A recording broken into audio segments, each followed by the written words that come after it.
Hey, does it take too much time to clean your guns? Well, clean, lube, and protect your guns faster with Seal One. Seal One CLP Plus is natural, non-toxic, and environmentally friendly.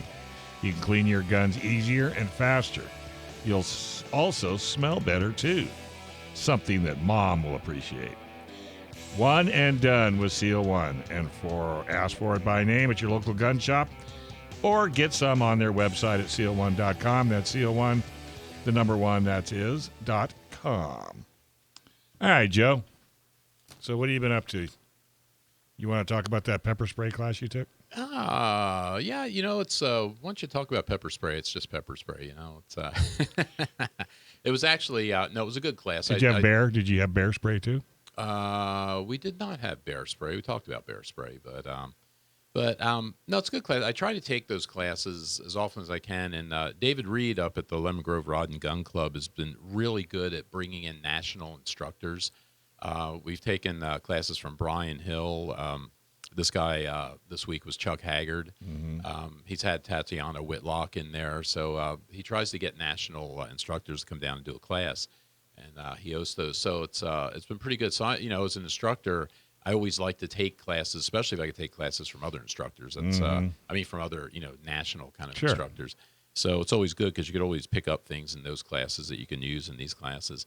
But lots of different things going on. We were going to talk about something in that first segment. We didn't get to it, but there's a couple of senators that have proposed a national licensing scheme. I don't know if you heard about that one for firearms. So they want you to, at the federal level, you would have to apply for a license to buy a gun, and it's three state senators, or actually three senators from New Jersey, two from New Jersey, one from Connecticut. But it's Bob Menendez. That name might be familiar. I think he just barely escaped prison a while ago, and yet he is still the senator there. Cory Booker, you remember Spartacus, right? So Cory Booker, and then Richard Blumenthal from Connecticut. But it's interesting what they're proposing because it's, from what I hear, it's very similar to what they have in New Jersey.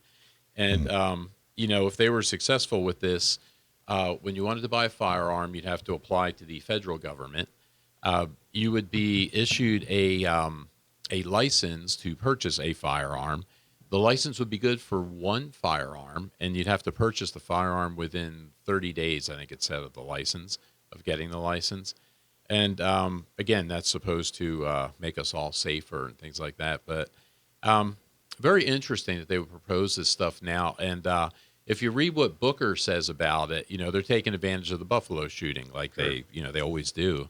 And, now is the time we need to get more gun control to stop this kind of stuff from, and it's all that same nonsense that they come up with.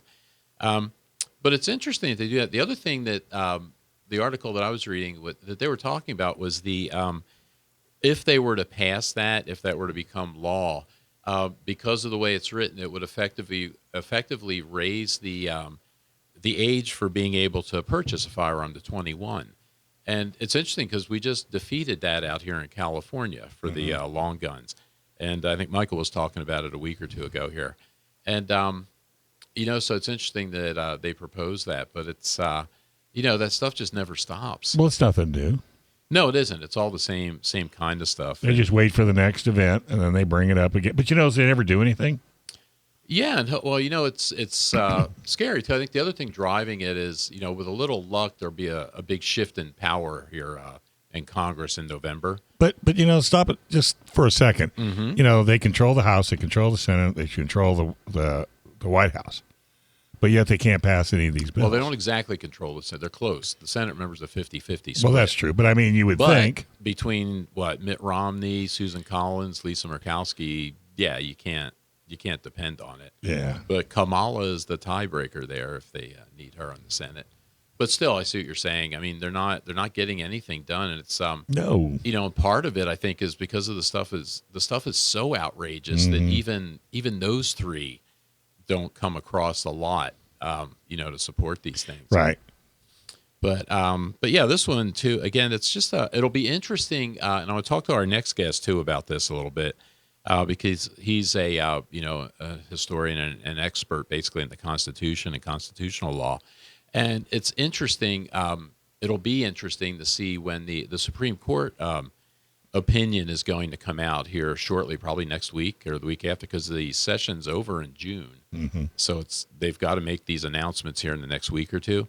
But the big Second Amendment case that everybody's waiting on, it'll be interesting to see what they actually come out and how they rule. If they rule very narrowly, like they do often, or if they rule more widely, like hopefully they'll do on this one, and kind of fix these laws, because all these things, should be unconstitutional. They should have been fixed years ago. Yeah, and that's what happens. And I think now it's been, that kind of thing has been overshadowed by the leak with the Roe v. Wade opinion. Which that was done intentionally.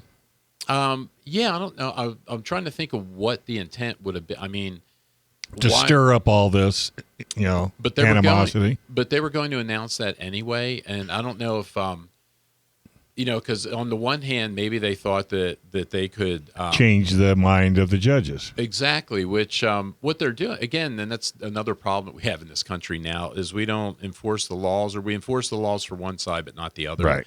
And intimidating judges or justices is clearly against federal law. And nobody's doing anything about it. No, DOJ won't do a thing about it. Well, look They at the won't do border. anything. The border's the same thing. There's laws to, the first thing the government and the president is supposed to do is protect us.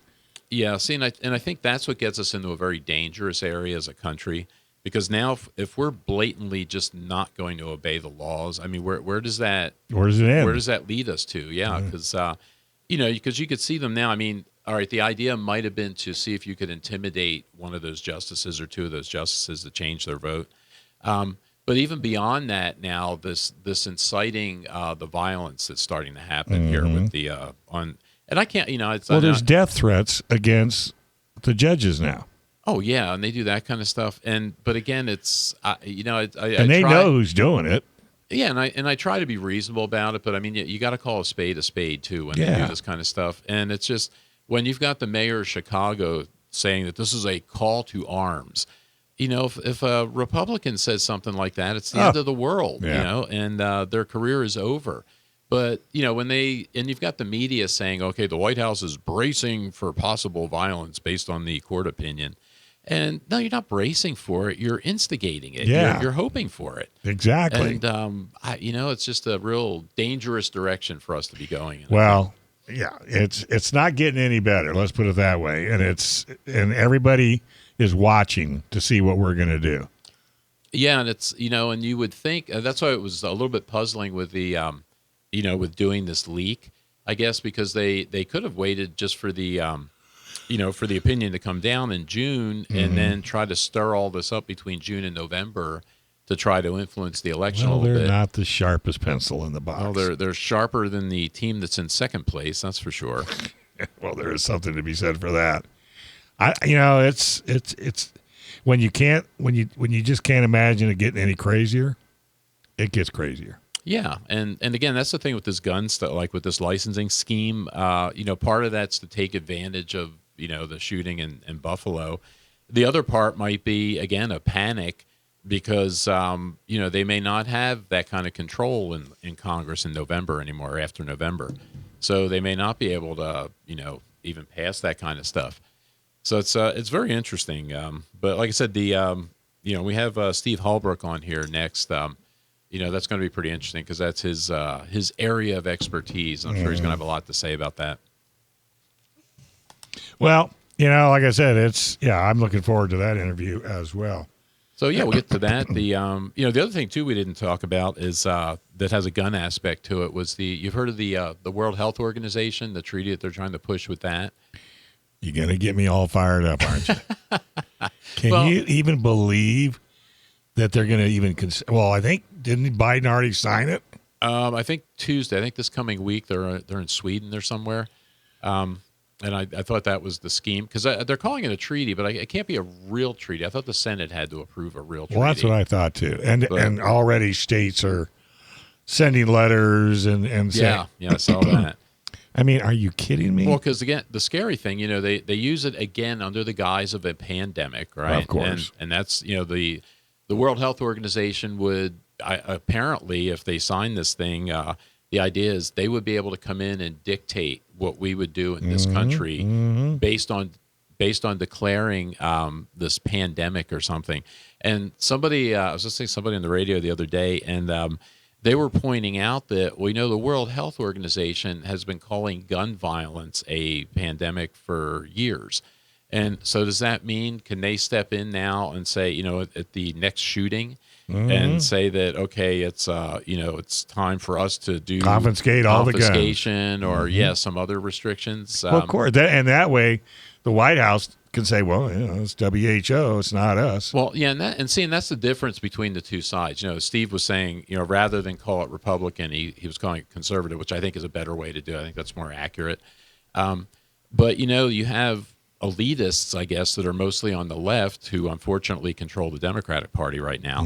And, they are more globalist, and they are more in alignment with this idea of, you let these world organizations control things. Well, and guess who controls the WHO? That's right. Yes, our friends in China. Yes. China. Thanks for watching this clip from Gun Owners Radio. You can watch us live every Sunday from 4 to 6 p.m. California time, right here on our YouTube channel, or if you're in the San Diego area, you can listen to us on 1170 a.m. We're also available on your favorite podcast platform for free. Don't forget to like and subscribe so that you can help restore and protect the Second Amendment, not just in California, but across the country.